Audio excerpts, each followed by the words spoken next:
introduce yourselves and tell us where we are here in this beautiful area. Okay. My name is Jim Albin. And Eileen Albin. And we're, I was just going to say, this is Hebgen Lake in West Yellowstone, Montana. and it's a Yellowstone Holiday RV Campground and Marina. All right.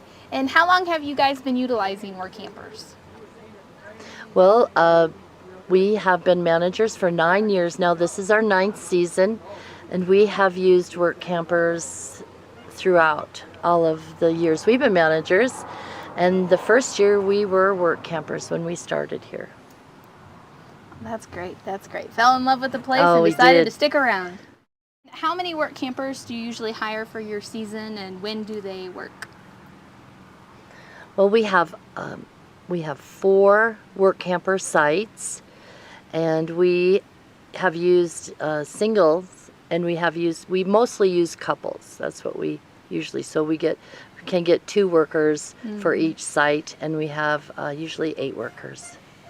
Okay. And they generally, when do they come in and start working for you guys? What month to what month are they here for? A lot of it has to do with when they're available And the weather. and the weather, but typically middle of May until at least the 1st of September, and preferably the middle of September when we close.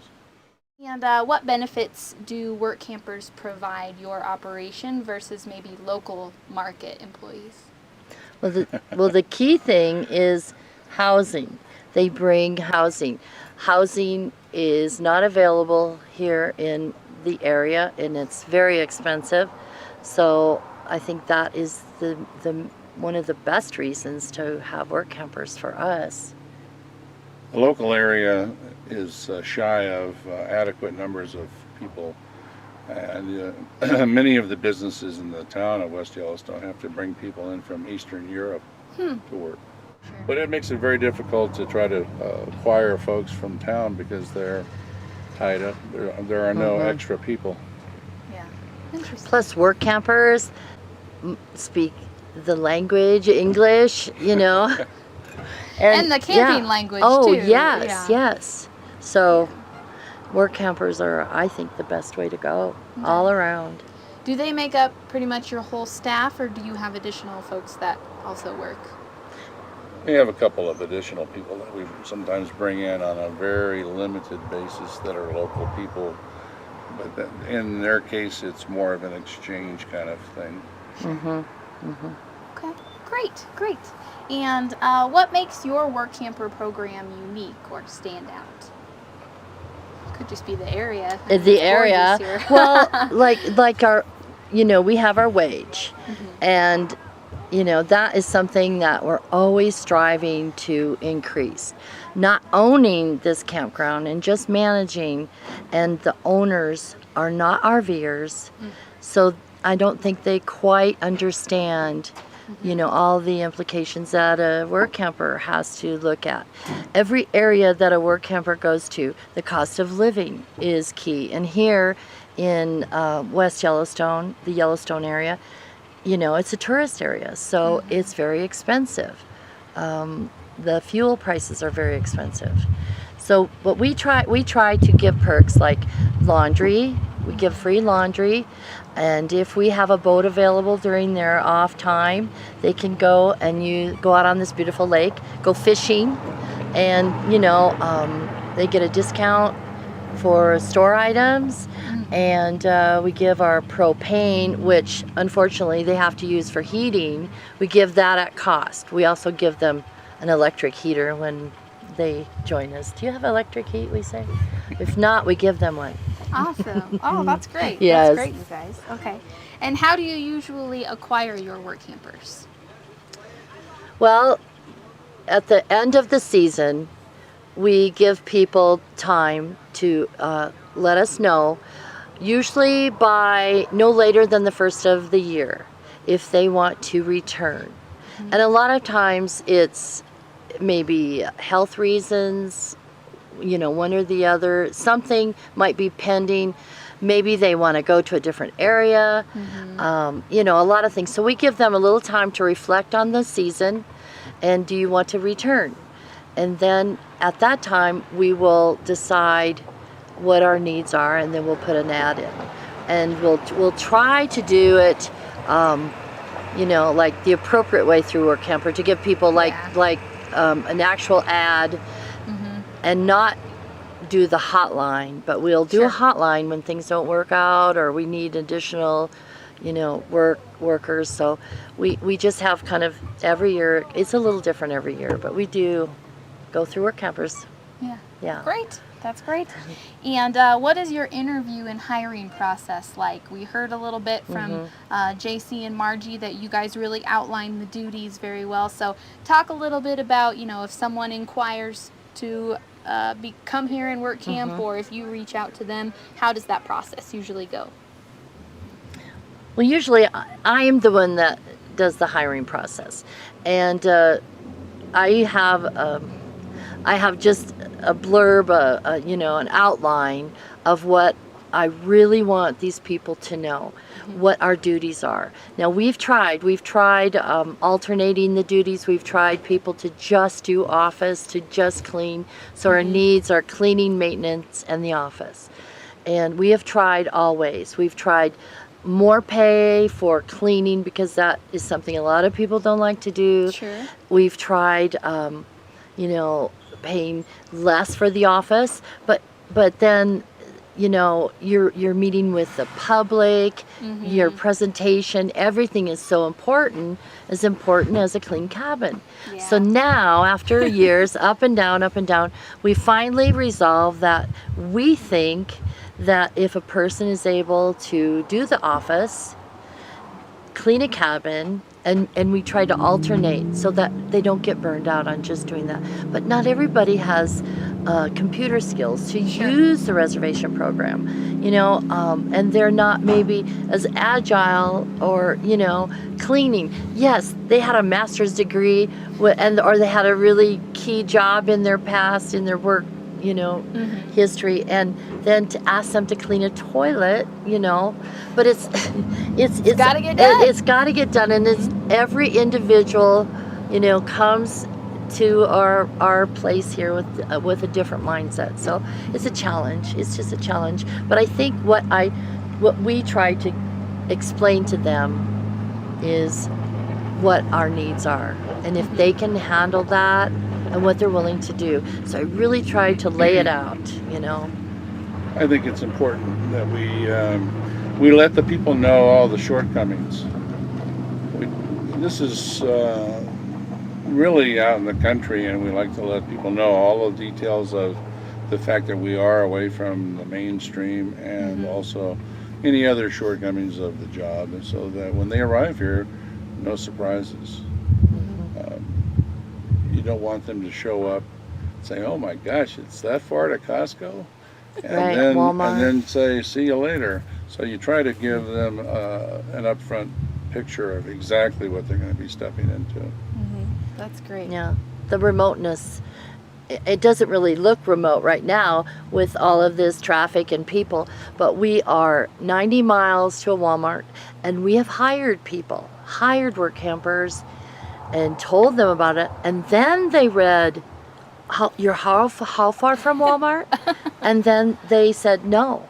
So we had to start again, all over. So, but we would rather it be then than now when they are here. So, and I just wish that this couple had read what I, and I tried to tell them verbally.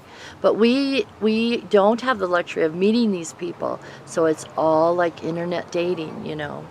So But there are phone calls as well, Yeah. conversations over the phone. So there are interviews, but even with the internet information and the telephone call, it still only gives you a small picture of what they're all about. And so until they really get here, you don't know what their qualities are.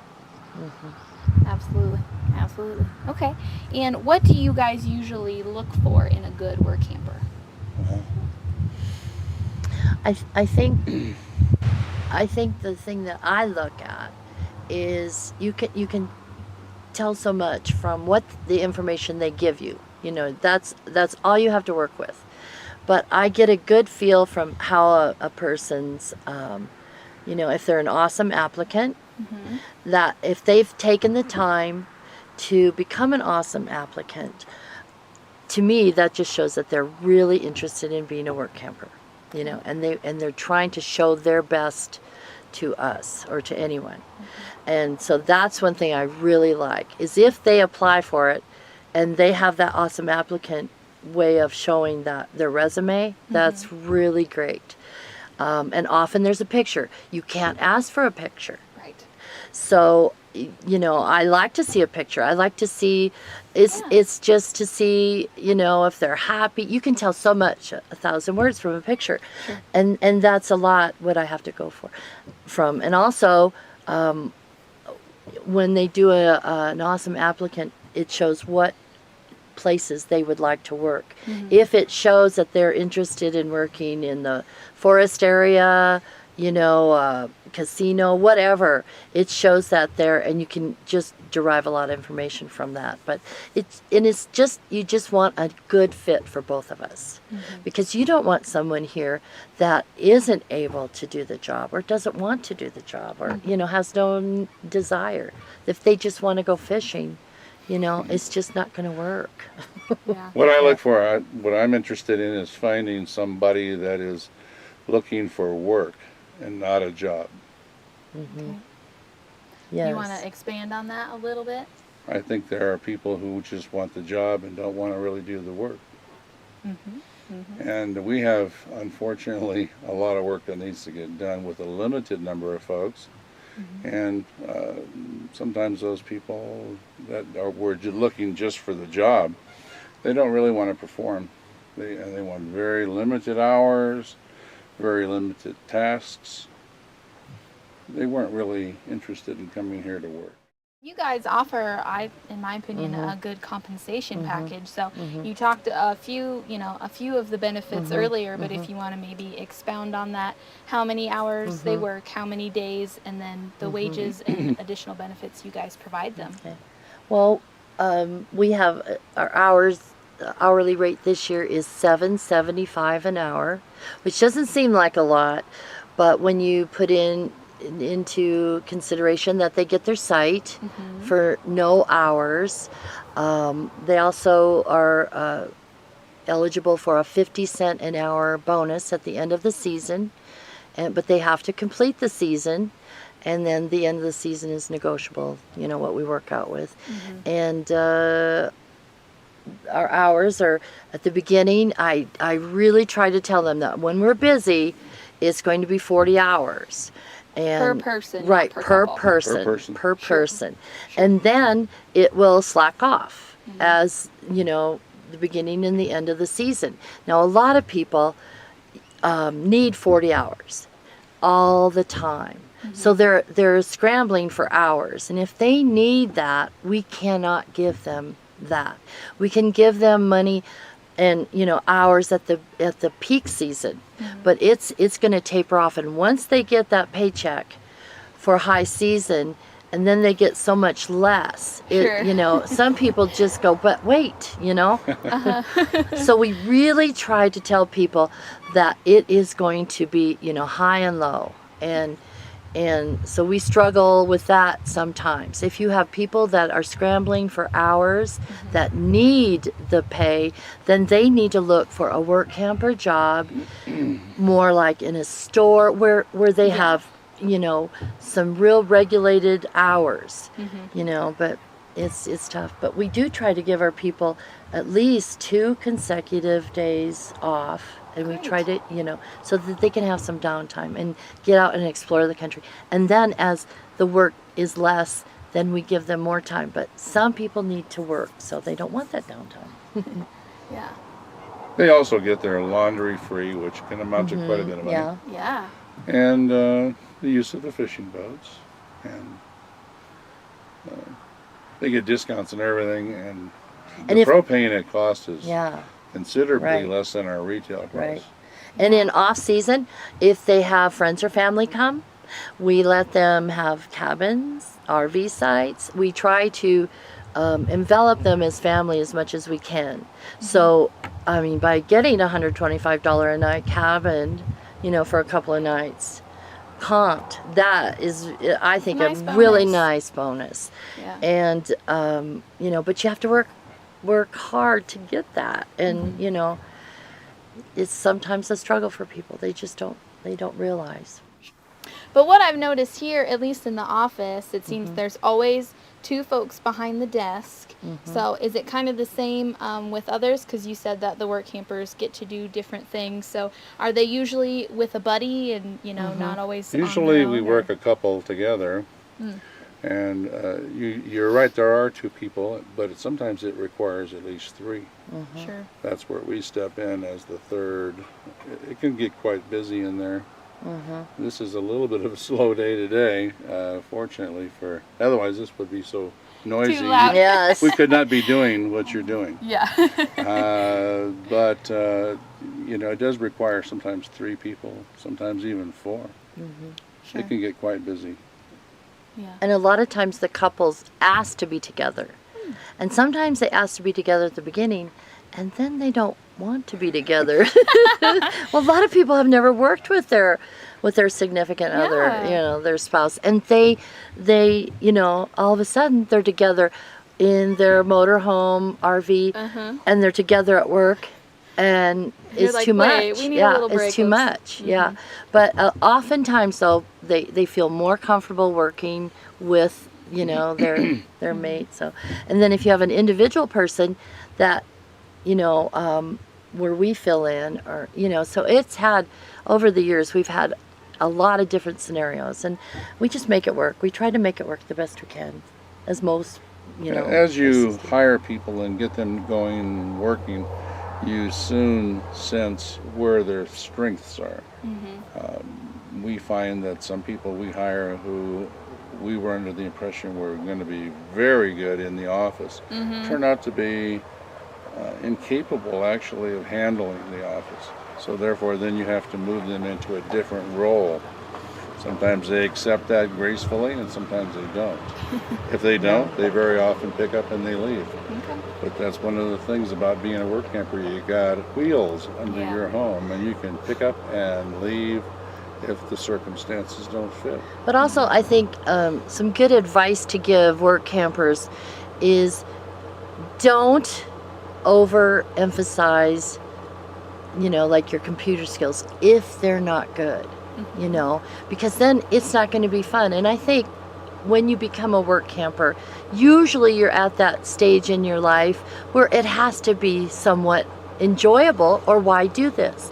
So if you're stressed and you're not having a good time because of the computer aspects or the cleaning or whatever it is, just be upfront with the people that want to hire you. And it's going to be such a better, enjoyable experience. Because if you oversell yourself, it's not going to help anyone. It's not going to help you, or because we're not in this, the reasons that you had in your jobs before, everything's different now. And we're doing this to enjoy it, get a little extra money, compensation, whatever.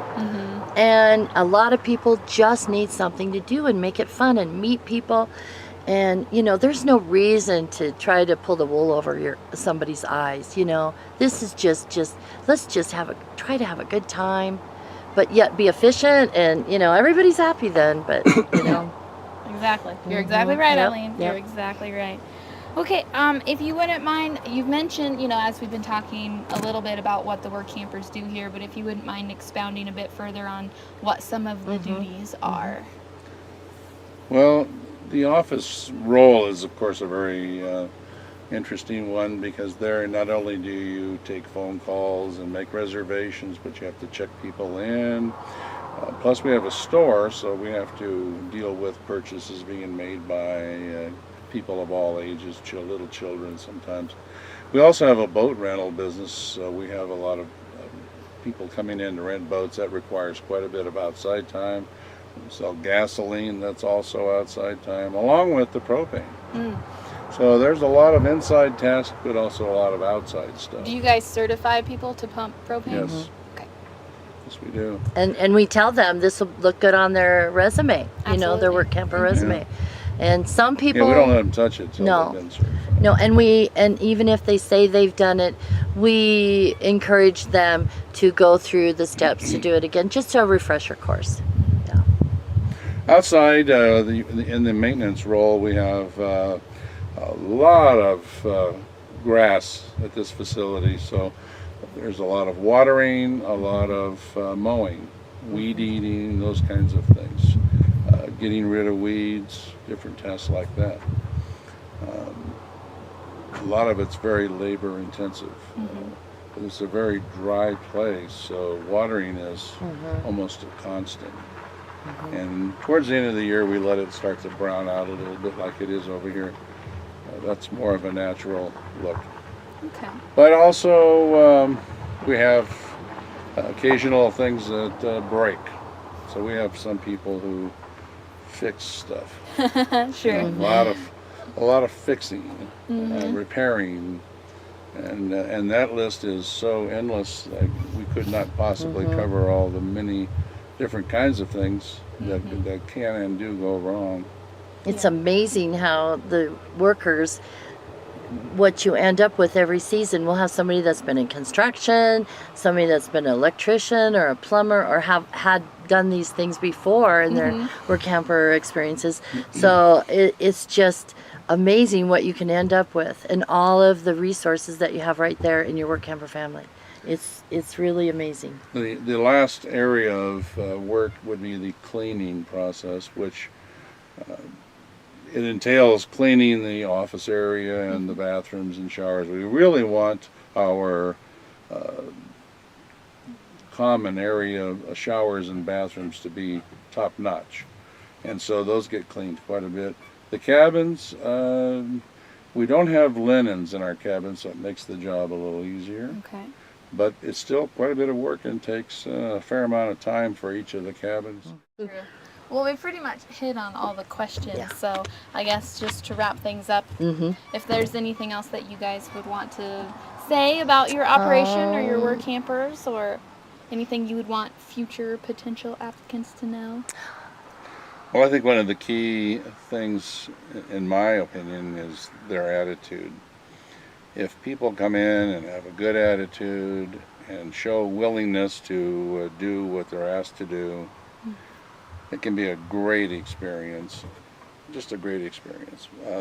If you come in with a bad attitude, it'll be a bad experience. Simple as that. And also, just be willing to admit you can't do something, or it's not a right fit for you. And don't be offended. You know, you might be at that stage in your life when it's not as easy to do some of the tasks that we have. You know, just say, you know, I'm just not comfortable with that. And if you just say that, you know, and work with the employers up front, but do it in a positive way, with an attitude, like Jim said, a good attitude. That's 99% of it, because nobody expects, you know, perfection, like maybe they think, and maybe what they had to perform in their past, you know, employment history. It's just you have to work as a team as much as possible, and it's not, you know, here you are, you're thrown into a work situation where you're all different and you all come from different religious, whatever backgrounds. And just, if you can just make it a learning experience and an opportunity to see a different way of life, then it's just going to be just a bonus. It's just going to be awesome. And if you just can just go in, it's all the mindset, you know. Don't you think attitude? It's attitude. Yeah. And just be flexible. If you go in with a good attitude and you're flexible, you're going to be an awesome applicant. Yeah. You know it. Yep.